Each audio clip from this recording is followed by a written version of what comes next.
मिस्त्री Grigory Petrov, जिसे बहुत दिनों से पूरे गालिचनो जिले के लोग कुशल दस्तकार मगर काहिल आदमी के रूप में जानते थे, अपनी बूढ़ी बीमार बीवी को जेम्सवो अस्पताल लेकर जा रहा था। उसे गाड़ी हाँककर कोई 30 मील का सफ़र तय करना था और सड़क बेहद ख़राब थी। काहिल ग्रिगोरी की तो बात ही क्या, सरकारी डाकिये तक के बूते की बाहर की बात थी ये। ठिठुरन भरी तेज़ हवा चेहरे पर लग रही थी। बर्फ के गोले बड़े बड़े बादलों की तरह हवा में उड़ रहे थे और पता लगाना मुश्किल हो रहा था कि बर्फ आसमान से आ रही है या ज़मीन से। बर्फ की वजह से खेत, तार के खंभे, जंगल कुछ भी दिखाई नहीं देते थे और जब बहुत ज़्यादा तेज़ हवा का झोंका आ जाता, ग्रिगोरी को जुआ भी न सूझता। कमज़ोर बूढ़ी घोड़ी कछुए की रफ्तार से घिसट रही थी।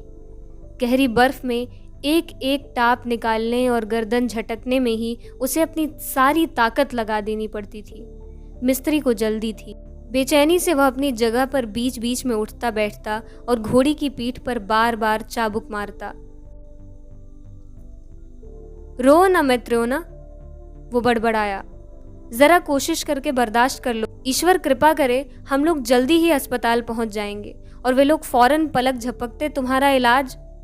पावेल इवानिच तुम्हें कुछ दवा देंगे या तुम्हारी फसद खोलकर खून निकालेंगे या फिर शायद वो इतनी भलाई करें कि तुम्हारे बदन पर स्पिरिट की मालिश करवा दें।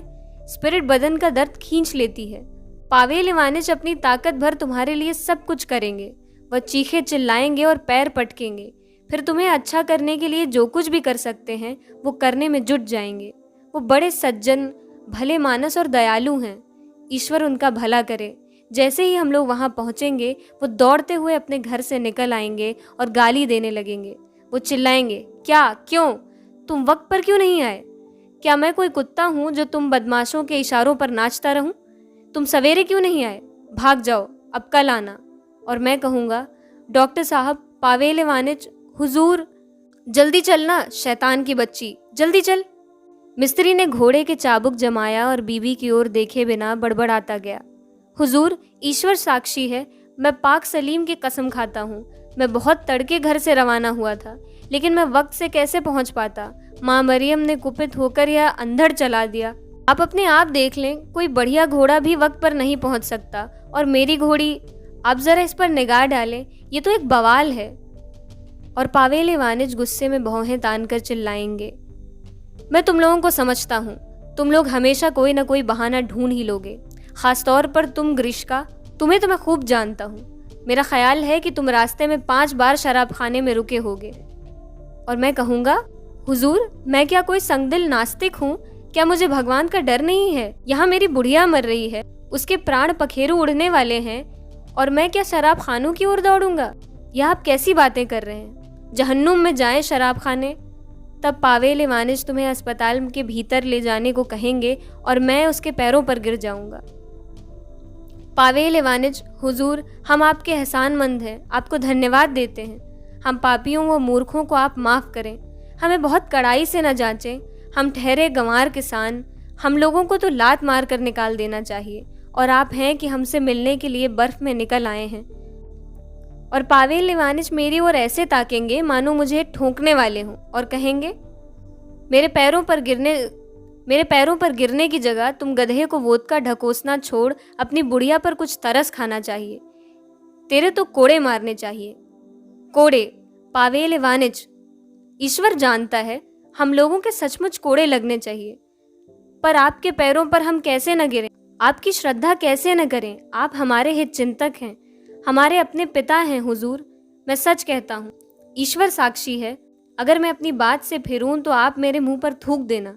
जैसे ही मेरी मत्रिया अच्छी हो जाएगी, बिल्कुल पहले जैसी हो जाएगी, आप जो हुक्म देने की मेहरबानी करेंगे मैं वही चीज़ बनाकर तैयार कर दूंगा। अगर आपको पसंद हो तो सिगरेट केस बना दूंगा, बढ़िया लकड़ी का सिगरेट केस। क्रोके खेलने के लिए एक लकड़ी की गेंद बना दूंगा, स्किटल खेलने की तीलियां बना दूंगा, ऐसी बढ़िया मानो विदेशी हूँ। आपके लिए सब कुछ करने को तैयार रहूँगा। इसके लिए मैं आपसे 1 कोपेक भी न लूँगा।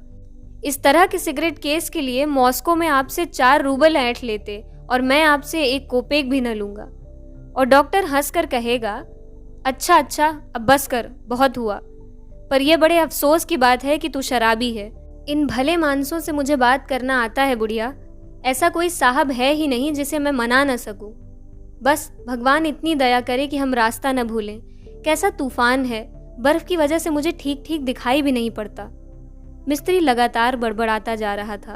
अपनी घबराहट को दबाने के लिए वो बिना सोचे समझे जुबान चलाता जाता, पर जहां उसके पास शब्दों की कमी नहीं थी, वहीं उसके दिमाग में लगे विचारों और सवालों के तांते का अंत नहीं था। संताप ने अचानक ही आकर उसे घेर लिया, जैसे गाज गिर पड़ी हो, और वो हतबुद्धि हो गया था। वो संभल न पा रहा था, अपने होश हवास में ना आ पा रहा था, सोच समझ न पा रहा था। अभी तक उसने लापरवाही की जिंदगी बिताई थी, मानो शराब के खुमार में उसे खुशी या अफसोस किसी का पता ही न था, और अब एकाएक उसे हृदय में असहनीय पीड़ा हो रही थी। लापरवाह, काहिल और शराबी अब अकस्मात अपने को व्यक्त हड़बड़ी में पड़े ऐसे व्यक्ति की स्थिति में पा रहा था जो स्वयं प्रकृति के विपरीत पड़ गया हो। जहां तक मिस्त्री को याद थी, इस संताप ने उसे पिछली शाम आ घेरा था। हमेशा की तरह नशे में चूर जब वो शाम को घर लौटा और बरसों पुरानी आदत के मुताबिक गाली बकने और घूंसे चलाने लगा, उसकी बुढ़िया ने अपने अत्याचारी की ओर ऐसी निगाह से देखा जिस ढंग से उसने पहले उसे कभी नहीं निहारा था। उसकी आंखें बुढ़िया की आंखों में आमतौर पर जो भाव रहता था वो था शहीद का, भीरुता का, ऐसे कुत्ते का भाव जो बहुत पीटा जाता हो और भोजन बहुत कम खाता हो। पर अब उसकी आंखें स्थिर और कठोर थीं, जैसे संतों की प्रतिमाओं की आंखें होती हैं या मरणासन लोगों की होती हैं। उन विलक्षण वेदनाप्रत आंखों ने ही संताप का बीज बोया था। किंग कर्तव्य विमूढ़ मिस्त्री पड़ोसी से घोड़ा मांग लाया था और अब इस आशा में अपनी बुढ़िया को अस्पताल ले जा रहा था कि पावेल इवानिच अपने चूर्णों और लेपों की सहायक से वृद्धा की आंखों में वही पुरानी झलक ला देगा। सुनो मत्रियोना, वह बोला, याद रखो, अगर पावेल इवानिच तुमसे पूछें कि क्या मैं तुझे मारता हूं, तो तुम कह देना, अरे नहीं हुजूर, और मैं अब कभी तुझे नहीं पीटूंगा। पाक सलीब की सौगंध, मैं अब कभी नहीं मारूंगा। तू तो जानती है कि मैं जब भी तुझे मारता था तो तुझे सचमुच मारना नहीं चाहता था। मैं तो तुझे ऐसे ही बिना क्रोध के मारता था। मुझे तो तुझ पर तरस आता था। कोई और होता तो परवाह भी न करता, पर मैं तुझे अस्पताल लेकर चल रहा हूँ। जो कुछ भी कर सकता हूँ कर रहा हूँ, और ऐसे तूफान में तेरी दया है भगवान। बस परमात्मा हमें रास्ता न भूलने दे। मत्रियोना, अब तुम्हारी बगल का दर्द कैसा है? तुम कुछ कहती क्यों नहीं? मैं पूछता हूँ, तुम्हारी बगल का दर्द कैसा है? उसे यह बात अजीब सी लग रही थी कि वृद्धा के चेहरे पर बर्फ पिघल नहीं रही थी।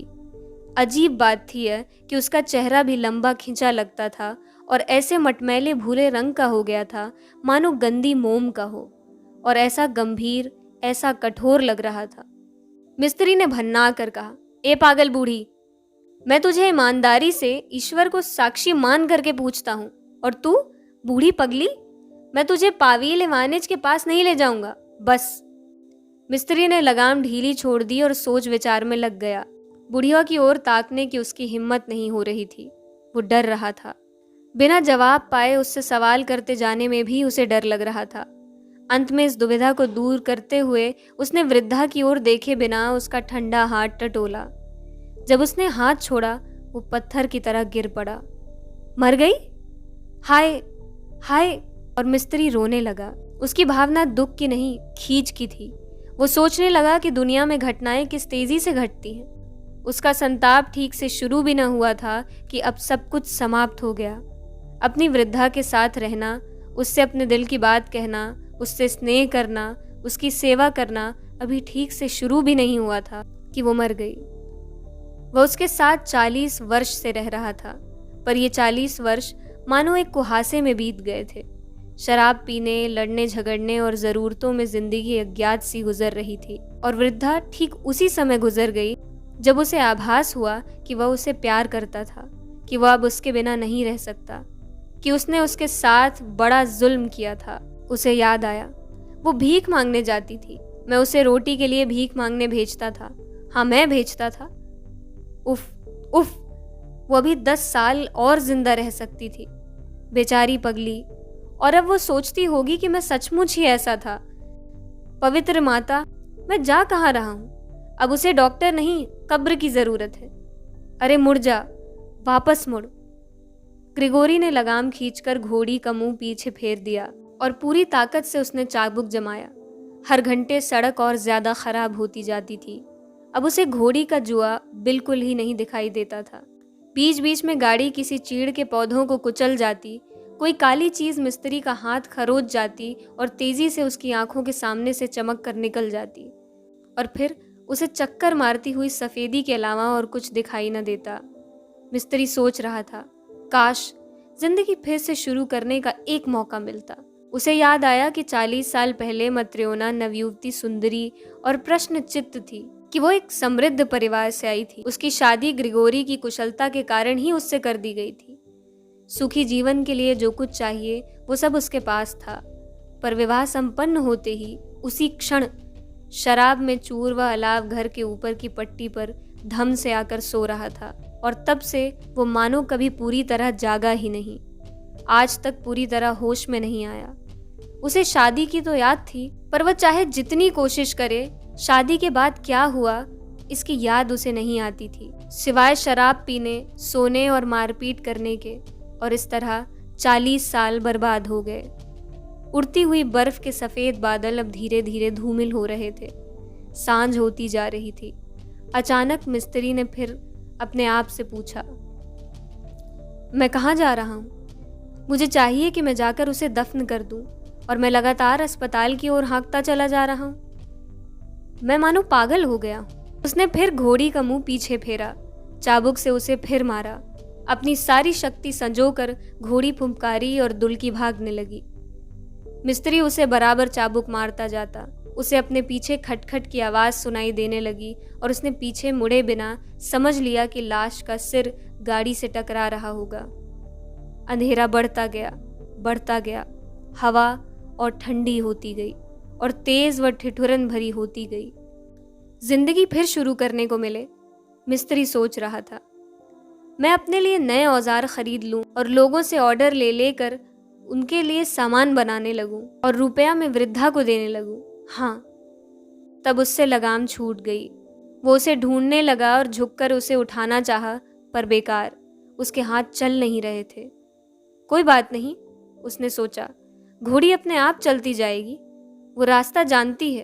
अगर मैं अभी एक झपकी ले पाता, जनाजे और गिरजाघर में दुआ के वक्त तक मैं आराम कर लेता। मिस्त्री ने आंखें मींच लीं और ऊँघने लगा। थोड़ी देर में उसे लगा कि घोड़ी रुक गई है।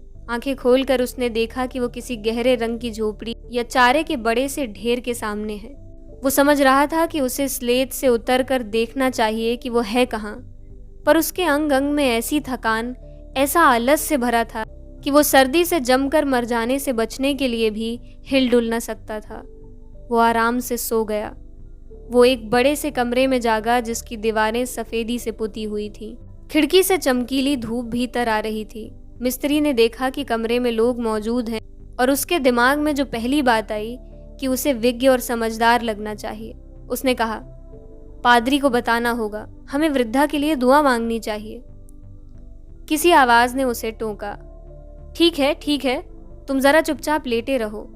यकायक डॉक्टर की झलक पा अचंभे में वो चिल्ला पड़ा, अरे ये तो पावेल इवानिच हैं, हुजूर, माई बाप, हमारे हित चिंतक।